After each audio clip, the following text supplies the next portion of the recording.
नमस्कार, जोहार। झारखंड का एकमात्र सरकारी न्यूज चैनल क्लीन न्यूज में आपका स्वागत है।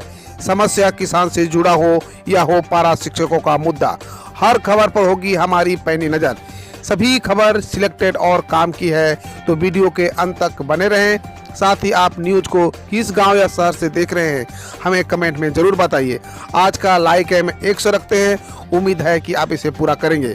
और रोजाना पंचायत चुनाव का अपडेट पाने के लिए चैनल को सब्सक्राइब कर बेल आइकन को प्रेस करें। तो चलिए जानते हैं आज का मुख्य समाचार। पीएम मोदी के फोन को मन की बात बताने पर झारखंड सीएम हीरो बने या विलेन। प्रधानमंत्री नरेंद्र मोदी ने पहले झारखंड के मुख्यमंत्री हेमंत सोरेन को एक फोन किया। इस फोन से जुड़ा एक ट्वीट सोरेन ने किया तो हंगामा मच गया। झारखंड विधानसभा में नेता प्रतिपक्ष बाबूलाल मरांडी हो या असम के मुख्यमंत्री, कई बीजेपी नेता सोरेन की आलोचना करने के लिए सामने आए और इसी कड़ी में आंध्र प्रदेश के सीएम जगनमोहन रेड्डी का नाम भी जुड़ गया, जिन्होंने पीएम मोदी का मजाक करने पर सोरेन की खिंचाई की। इस पूरे एपिसोड का दूसरा पहलू यह है कि सोरेन के ट्वीट को 84,000 से ज़्यादा लोगों ने लाइक्स किया और करीब 27,000 बार रीट्वीट किया गया। एक तरफ नेताओं ने आलोचना की है तो दूसरी तरफ ट्वीट यूजर का समर्थन सोरेन को मिला। इससे आप खुद से अंदाजा लगा सकते हैं सीएम हीरो बने या विलेन। झारखंड के स्वास्थ्य मंत्री बन्ना गुप्ता ने कहा, मौत मातम होता है और झारखंड को मातम की स्थिति से निकालने का हर संभव प्रयास करेंगे।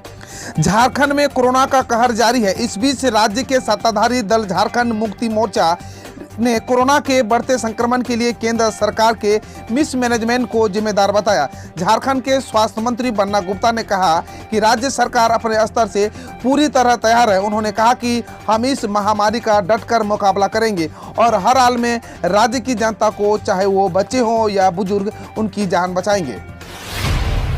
राज्य में पहला ऑक्सीजन प्लांट लगाने वाला जिला बना खूंटी, अर्जुन मुंडा ने किया उद्घाटन।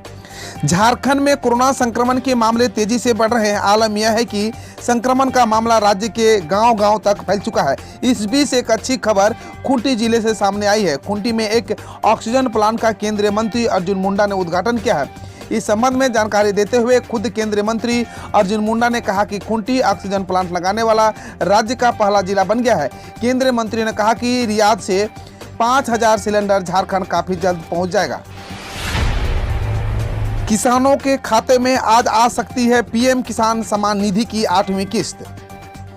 पीएम किसान सम्मान निधि की 8वीं किस्त आज जारी हो सकती है, लेकिन इसका लाभ सभी किसानों को नहीं मिलेगा।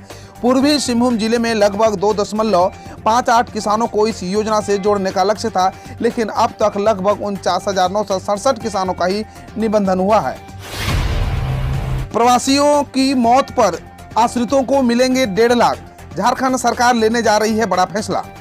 राज्य सरकार प्रवासी मजदूरों के निधन पर उनके आश्रितों को सहायता राशि उपलब्ध कराएगी। मुख्यमंत्री हेमंत सोरेन के निर्देश पर श्रम नियोजन एवं प्रशिक्षण विभाग इसका प्रस्ताव तैयार कर रहा है।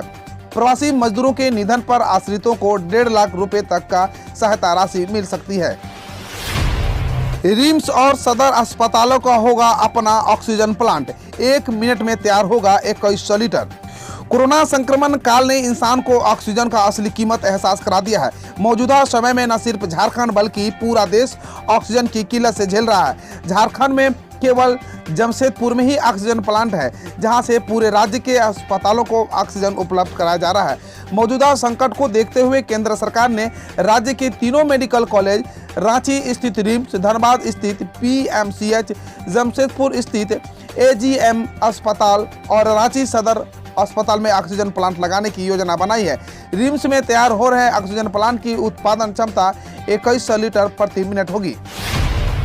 ग्रामीण अर्थव्यवस्था का रीढ़ बनी बैंकिंग कॉर्पोरेट सखियां 40 दिनों में 91 करोड़ से भी अधिक करवाया ट्रांजैक्शन। कोरोना महामारी के इस दौर में बैंकिंग सेवाएं ग्रामीणों के दरवाजे तक पहुंचाने में बैंकिंग कॉरेस्पोंडेंट सखी सहाय हो रही है। गांव में बैंक वाली दीदी का नाम से प्रचलित ये दीदियां संक्रमण काल में ग्रामीण अर्थव्यवस्था की रीढ़ साबित हो रही है। इनके माध्यम से घर बैठे जरूरतमंदों को विधवा पेंशन, वृद्धा पेंशन एवं मनरेगा मजदूरी प्राप्त हो रही है।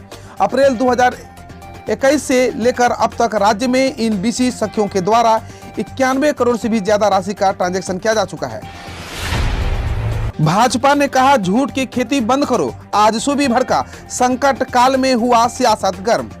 भाजपा के प्रदेश अध्यक्ष दीपक प्रकाश ने सत्ताधारी झामुमो को आड़े हाथों लिया है। उन्होंने कहा कि केंद्र सरकार हर संभव सहायता कर रही है, राज्य सरकार के कुप्रबंधन से जनता परेशान है। झामुमो को झूठ की खेती बंद करनी चाहिए।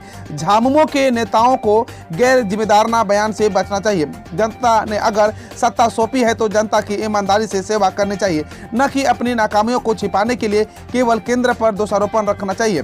केंद्र सरकार झारखंड को तमाम सहायता उपलब्ध करा रही है। संसाधनों का प्रबंधन ठीक से नहीं कर पाने के कारण मरीज तड़प तड़प कर मरने का विवश है।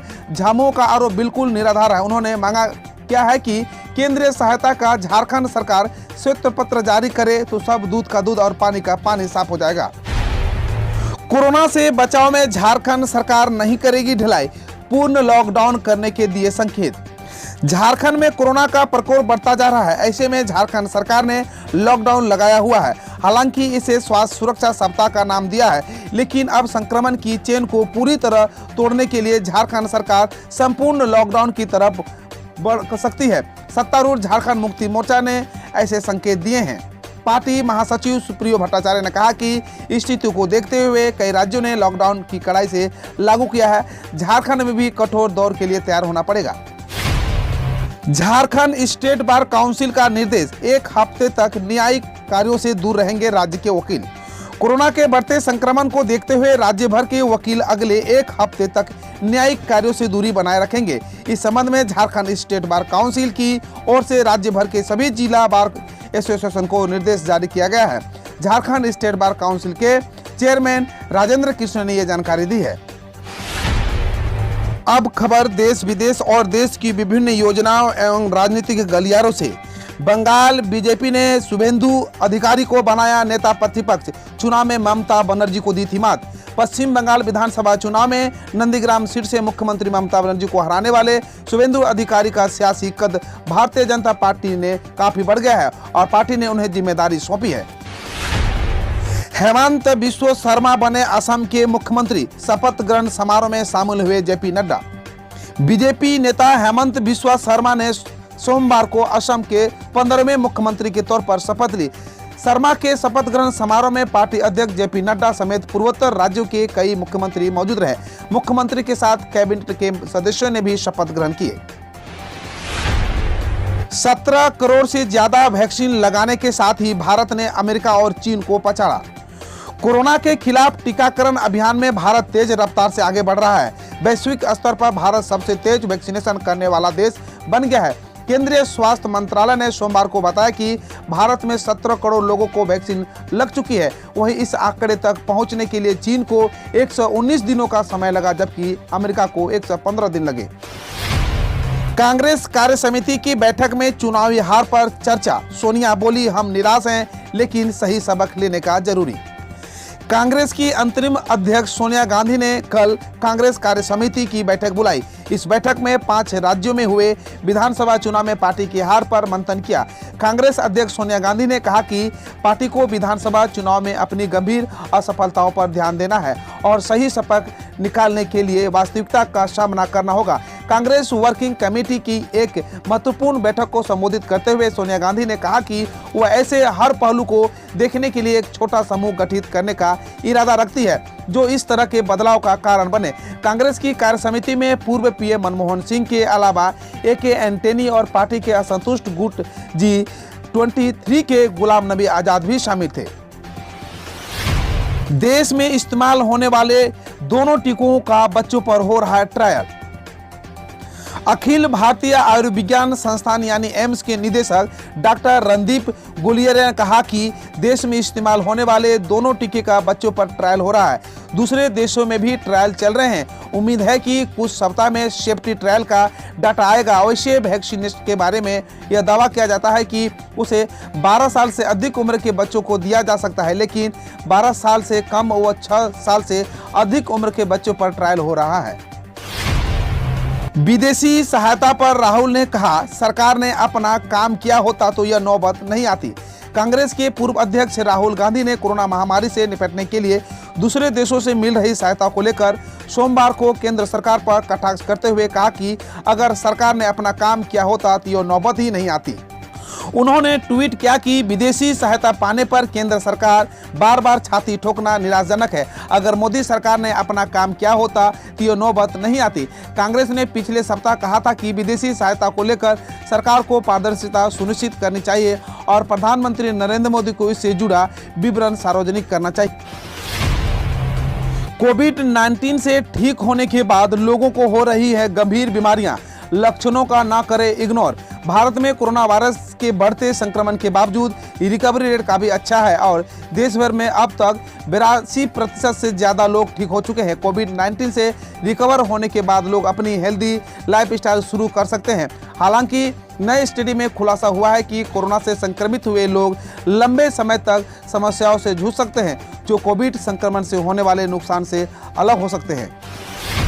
जाने कहां 100 के पार हुआ पेट्रोल, आगे 4 रुपये और महंगा हो सकता है। पेट्रोल और डीजल की कीमतें सोमवार को रिकॉर्ड ऊंचाई पर पहुंच गई है। अब राजस्थान और मध्य प्रदेश बाद महाराष्ट्र में भी पेट्रोल 100 रुपये प्रति लीटर के पार गया है। पेट्रोलियम कंपनियों द्वारा सोमवार को जारी नए रेट्स के मुताबिक पेट्रोल की कीमत में 26 पैसे और डीजल की कीमत में 33 पैसे प्रति लीटर की बढ़ोतरी की गई है। विशेषज्ञों के मुताबिक आने वाले दिनों में पेट्रोल 3 से 4 रुपये महंगा हो सकता है और अगर ऐसा हुआ तो कितने शहरों में 100 पेट्रोल 100 के पार हो जाएंगे। मामला सेवंथ पे कमीशन से है। डीए की 3 बकाया किस्तों के मिलने की उम्मीद बढ़ी। इस महीने के आखिरी में होगा फैसला। केंद्र सरकार ने मार्च 2021 में ऐलान किया था कि केंद्रीय कर्मचारियों की महंगाई भत्ता और पेंशनर्स के लिए महंगाई राहत को 1 जुलाई 2021 से दोबारा शुरू कर दिया जाएगा। हालांकि सरकार ने 1 जुलाई 2020 और 1 जनवरी 2021 की 3 बकाया महंगाई भत्तों की किस्तों को भुगतान को लेकर कुछ नहीं कहा गया है। सरकार के साथ होने वाली 8 मई की बैठक भी टल गई है। अब यह बैठक इस महीने के आखिरी हफ्ते में होने की उम्मीद है। LIC के 29 करोड़ खाताधारकों के लिए जरूरी खबर, कल से बदल गया नया नियम। जानिए क्या है वो नियम। LIC में कल से एक बड़ा बदलाव हुआ है। अगर आपको भी LIC ऑफिस जाना है या फिर इससे जुड़ा कोई काम है तो यह खबर आपके लिए काफ़ी ज़रूरी है। बता दें 10 मई यानी कल से LIC के सभी ऑफिस में सिर्फ 5 दिन काम किया जाएगा, यानी शनिवार और रविवार को कार्यालय पूरी तरह से बंद रहेंगे। बैंकों का महाविलय, SBI की 332, पंजाब नेशनल बैंक के 169 समेत 10 सरकारी बैंकों की 2118 शाखाओं का वजूद हुआ खत्म। भारतीय रिजर्व बैंक ने सूचना के अधिकार के तहत बताया है कि वित्तीय वर्ष 2020-21 में 10 सरकारी बैंकों की कुल 2118 बैंकिंग शाखाएं या तो हमेशा के लिए बंद कर दी गई है या उन्हें दूसरी बैंक शाखाओं में मिला दिया गया है। नीमच के RTI कार्यकर्ता चंद्रशेखर गौड़ ने PTI भाषा को बताया कि रिजर्व बैंक ने उन्हें सूचना के अधिकार के तहत यह जानकारी दी है। भारतीय रेलवे ने अगले आदेश तक रद्द की और 19 स्पेशल ट्रेनें। अगर आप अगले कुछ दिनों में ट्रेन से सफर करने वाले हैं तो चेक कर लीजिए कहीं आपकी ट्रेन कैंसिल तो नहीं हो गई। कोरोना महामारी के प्रकोप को देखते हुए इंडियन रेलवे ने कई ट्रेनों को अगले आदेश तक कैंसिल कर दिया है। पश्चिम रेलवे के जरिए रद्द हुई ट्रेनों के बारे में जानकारी दी है। ये ट्रेनें 9 मई से लेकर 16 मई तक की थी, जिन्हें अगले आदेश तक कैंसिल कर दिया गया है। कोरोना महामारी ने भारत में करोड़ों लोगों को गरीबी में धकेला, पाई पाई को मोहताज हो गए परिवार। कोरोना महामारी ने भारत के करोड़ों लोगों को गरीब में धकेल दिया है। दरअसल कोविड-19 को रोकने के लिए लगाए गए लॉकडाउन से लाखों श्रमिकों को अपने रोजगार से हाथ धोना पड़ा। इससे उनकी बचत खत्म हो गई है और वो पाई पाई के मोहताज हो गए हैं। परिवार का खर्च चलाने के लिए कर्ज लेने को मजबूर होना पड़ रहा है। खबर पश्चिम बंगाल से, 43 विधायकों ने ली मंत्री पद की शपथ। ममता के मंत्रिमंडल में 17 नए चेहरे भी हुए शामिल। पश्चिम बंगाल विधानसभा चुनाव में प्रचंड जीत हासिल कर तीसरी बार मुख्यमंत्री बनने वाली ममता बनर्जी ने कल यानी सोमवार को अपने मंत्रिमंडल का गठन किया। बंगाल के राज्यपाल जगदीप धनखड़ ने तृणमूल कांग्रेस के 43 विधायकों को मंत्री पद की शपथ दिलाई। इस ममता बनर्जी ने अपने मंत्रिमंडल में 17 नए चेहरों को जगह भी दी है। अब खबर खेल जगत से, विराट कोहली ने लगवाया कोविड-19 का टीका। इंस्टाग्राम पर शेयर की फोटो। भारतीय क्रिकेट टीम के कप्तान विराट कोहली ने सोमवार को कोरोना के टीके का पहला डोज लिया है। Virat Kohli Indian Premier League में रॉयल चैलेंजर बेंगलोर की टीम की कप्तानी कर रहे थे। लीग का बायो बदल में कोरोना के कई मामले आने के बाद इसे अनिश्चितकालीन के लिए स्थगित कर दिया गया है।